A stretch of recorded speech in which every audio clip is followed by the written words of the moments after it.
Hola camaradas, ¿cómo estáis? Vamos a tomarnos una cervecita.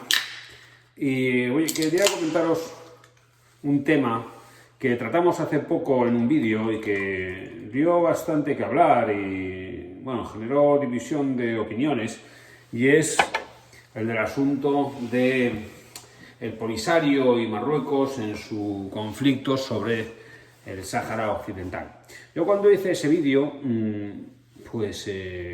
simplemente explicaba un poco cuál era la situación que se ha producido como consecuencia de, digamos, un bloqueo que se ha producido por parte de una serie de civiles saharauis del paso internacional de Guerguerat, ¿no? Entre lo que es el Sáhara Occidental y Mauritania, en lo que se conoce entre los viajeros como la tierra de nadie, que en realidad es un territorio desmilitarizado como consecuencia de los tratados o los acuerdos de alto el fuego entre Marruecos y el Polisario, vigilados o auspiciados por Minurso, y en el cual se tenía que celebrar un referéndum. Y entonces, pues ahí yo hice varios comentarios sobre cuál está siendo el problema fundamental para resolver este conflicto, y es que, como consecuencia de los años transcurridos desde que se produjo la ocupación marroquí del Sáhara Occidental, territorio descolonizado por España y que hubiera correspondido gestionar a los saharauis, pero que ocupó Marruecos a través de la Marcha Verde y también a través de su ejército, es que se ha producido una población de nuevos habitantes del territorio, marroquíes, que ya han tenido hijos y nietos, y que por lo tanto estas personas reclaman su derecho a votar y que sean tenidas en cuenta en el censo. Y el Polisario quiere que solamente se tenga en cuenta el censo de 1975. Y pues que se haya producido una situación, digamos, de conflicto como consecuencia de la desocupación por parte del ejército de Marruecos de esa franja de terreno que se suponía que tiene que estar, tiene que estar libre de tropas militares, y Marruecos incumplió, digamos, el acuerdo de alto fuego para expulsar a esa gente, para permitir el paso de los camiones, y entonces, parecía que se iba a liar de nuevo la guerra. Fuese y no hubo nada, ¿no? Yo entiendo el cabreo y el hastío por parte de los saharauis que apoyan el Polisario, porque su situación se ha, digamos, prolongado en el tiempo y les están toreando. No hay visos de que se vaya a celebrar ese referéndum. Lo que Marruecos ha propuesto es reconocer una autonomía a ese territorio, pero bajo su soberanía. Y las malas noticias, porque yo, como os dije, ni soy saharaui ni soy pro-marroquí, yo simplemente cuento la situación en la que se encuentra ahora mismo ese territorio. Es decir, hay ahí una dominación de facto por parte de Marruecos. El Polisario está recluido en sus campos de refugiados dentro del territorio de Argelia, protegidos por Argelia y apoyados por Argelia en su conflicto desde hace muchísimos años, décadas, con Marruecos, que es una de las fronteras que está cerrada, la de Marruecos y Argelia.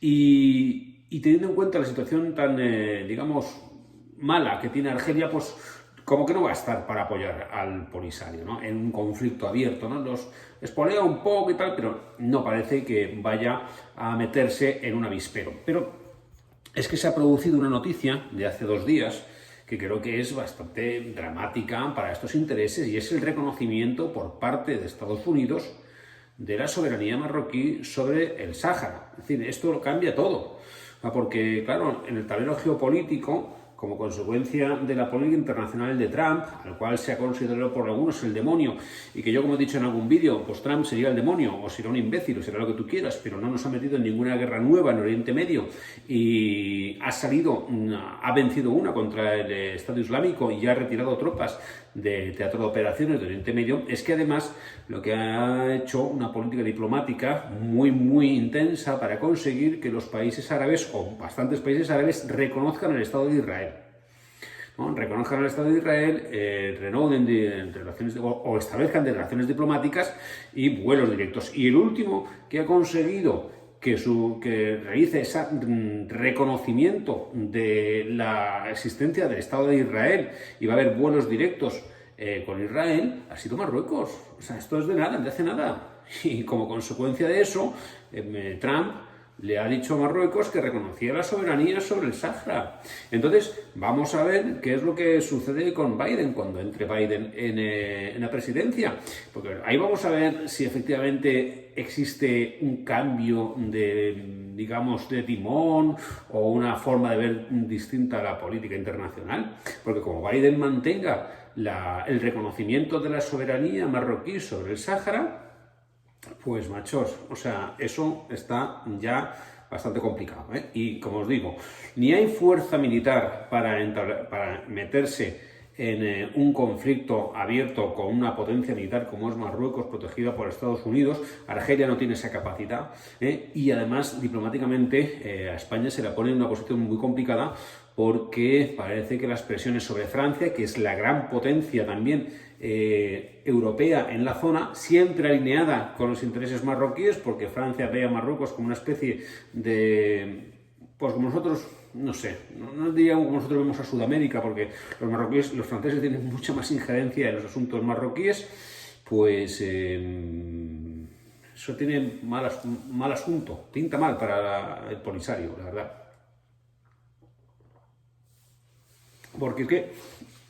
Si Estados Unidos mantiene su reconocimiento de la soberanía marroquí sobre el Sáhara, digamos, pasando de lo que diga las Naciones Unidas, porque Naciones Unidas no ha hecho nada durante todas estas décadas ya para que se produzca ese referéndum, y ahora ya estamos hablando más que del referéndum, de ese reconocimiento de la autonomía sobre el territorio, que es de lo que ha hablado Trump. Es decir, Trump ha hablado de un establecimiento de una autonomía para que se produzca, digamos, un mayor confort, ¿no?, de los saharauis sobre su propio territorio, pero siempre bajo la soberanía marroquí.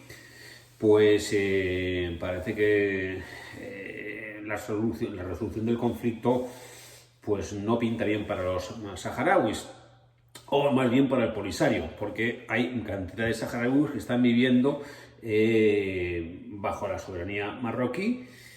No sé si de buen grado o de mal grado, pero el caso es que allí hay muchos que están viviendo en el Sáhara ocupado, y los que están realmente mal son los que están en los campos de refugiados de Argelia porque no pueden regresar. Y después, pues en el ámbito, digamos, de la estrategia internacional o de los intereses que pueda tener Europa en la zona, pues hombre, tener miles de kilómetros de costa en el Sáhara sin el control de un Estado fuerte como autoritario o dictatorial, si lo quieres decir, ¿no?, como es Marruecos, pues teniendo en cuenta la situación migratoria, pues no creo que haya muchos incentivos a dejar miles de kilómetros de costa, por una parte, el interior del Sáhara en manos de un Estado que todavía no tiene digamos, la estructura de Estado, como sería un Sáhara independiente, ¿no? Pues bueno, ya estamos viendo cómo se encuentra la situación terrorista en el resto del Sahel, ¿no? O sea, en el interior de Argelia, en el desierto, el único, digamos, territorio saharaui que está más o menos estabilizado, bueno, que está estable, que está vigilado y controlado, es el que está dominado por Marruecos. Eso Europa lo sabe, y desde luego dejar las costas desprotegidas para que se produzca una avalancha de pateras o cayucos, pues me parece a mí que tampoco es algo en lo que estén pensando las cancillerías europeas. Entonces yo creo que todos esos elementos pues juegan en contra de la resolución favorable para los intereses del Polisario. Yo es que no sé qué queréis que os diga. O sea, yo simplemente os cuento cómo veo las cosas, no tomo partido por nadie. Pero es que, claro, a mí lo que me da la impresión es que a veces las personas que ven los vídeos, que tienen una determinada ideología, si no encuentran el relato que concuerda con su credo, es decir, con su postura, piensan que es que uno es enemigo de su causa. Y no es el caso. O sea, a mí no tengo ninguna causa que apoyar. ¿Sí? Yo la única causa que defendería sería la mayor estabilidad y prosperidad para los habitantes de ese territorio. Punto. Pero, bueno, no sé, yo os explico las causas de lo que pasó y la situación en la que nos encontramos. Y luego, sí que me gustaría hacer un comentario con respecto a algo que he leído, ¿no?, sobre que los nuevos habitantes del Sáhara no tienen derecho a votar porque son colonos ilegales. Bueno, es que este argumento es que como son colonos ilegales, sus hijos y sobre todo sus nietos no tienen derecho a votar, es puro fascismo. O sea, esto ya entra dentro de la categoría del fascismo. Y lo voy a explicar por qué. Porque esto sería tanto como si alguien dijera que los nietos de los inmigrantes ilegales en España, como han entrado ilegalmente, no tienen derecho a votar en España. Pero es que no solamente no tienen derecho a votar, es que según la legislación nacional española, los nietos de los inmigrantes que han entrado en España, de la forma que sea, son españoles. Eso está puesto así en el Código Civil español. En el artículo 10, tienen la nacionalidad, se consideran españoles de origen, no solamente a los hijos de españoles, sino a los hijos de extranjeros, cuando al menos uno de los padres hubiera nacido en España. Es decir, si ha entrado en España, en cualquier frontera, un inmigrante ilegal, y se ha establecido en España, y ha tenido aquí un hijo, y ese hijo, a su vez, ha tenido un hijo, ese nieto del extranjero que entró ilegalmente en España ya es español de origen. Por lo tanto, si alguien está de acuerdo en que ese artículo no debería regir para los extranjeros, porque han entrado ilegalmente, pues entonces sería la única forma de justificar esa barbaridad que se ha dicho, que los nietos de los marroquíes que entraron en el Sáhara, ilegalmente o legalmente, como sea, no tienen derecho a decidir sobre el territorio en el que habitan y sobre todo en el que han nacido sin conocer ningún otro. Porque esto es un principio de derecho internacional, público y privado. Es una cuestión de derechos fundamentales. Es decir, el ius soli no se aplica, es decir, es el derecho a adquirir la nacionalidad del territorio en el que se nace, no rige inmediatamente en la mayor parte de los países. Sí, en muchos países, por ejemplo, los países americanos, quien nace ahí adquiere la nacionalidad. Pero, por ejemplo, en España tiene este sistema. Es decir, si tú eres extranjero y si tus padres son extranjeros y han entrado en España y tú naces, no adquieres la nacionalidad española, la adquirirás por residencia al cabo de 10 años. Pero si ya eres nieto de un extranjero que entró en España, legal o ilegalmente, ya eres español. Y entonces, si nosotros estamos dispuestos a decir que los españoles nietos de extranjeros que entraron ilegalmente en España no lo son, y nos cargamos ese principio básico reconocido en el Código Civil español, pues entonces sería la única forma de justificar la barbaridad de decir que los nietos de los colonos, de los marroquíes que entraron en el Sáhara, no tienen derecho a votar. Porque esto es simplemente una barbaridad que alguien dice, porque tiene que llevarse las cosas a su sardina, pero no piensa en las consecuencias que tendría aplicar ese criterio, esa reciprocidad en nuestro propio derecho. Entonces nada, ya con esto os he dado otra charleta de estas que suelto yo y espero que os haya, por lo menos aclarado un poco el panorama. El panorama, ya sabéis, desde el reconocimiento por parte de Estados Unidos de que la soberanía marroquí rige en el Sáhara, la cosa se ha complicado enormemente. Venga, señores, hasta la próxima.